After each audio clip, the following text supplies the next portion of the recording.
Aujourd'hui, je vais vous parler du spéologue retrouvé mort. Donc c'est qui ce monsieur? Qu'est-ce qu'il faisait en fait? C'était un spéologue qui s'appelait Eric Establis, qui voulait rentrer dans une grotte pour faire un plan de Laka. Parce que c'est un plan, personne n'est jamais rentré dans la grotte et il voulait être le premier à avoir... il voulait être le premier à rentrer dans cette grotte. Il lui est arrivé quoi en fait à ce spéléologue? En fait, il voulait ressortir de la grotte, mais il n'a pas pu ressortir de la grotte.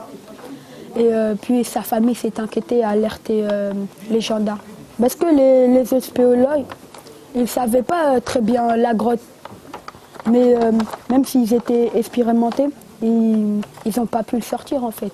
Mais il n'a pas pu ressortir car il a trouvé un petit endroit où il y avait de l'air.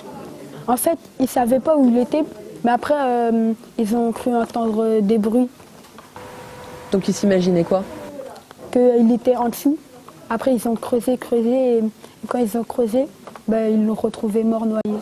Tu penses quoi de cette histoire en fait, Eladj? Pourquoi tu as voulu nous en parler? Que c'est choquant, car il était marié d'un fils de 14 ans, et là, sa famille est triste.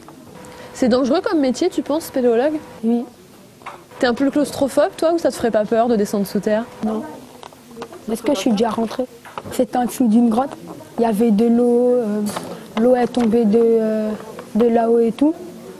Mais ça faisait un peu peur quand même. Lui, là, il est parti tout seul. Tu te sentirais de partir comme ça, même s'il était expérimenté? Ça te ferait peur ou pas? Oui. Car on ne connaît pas encore la grotte.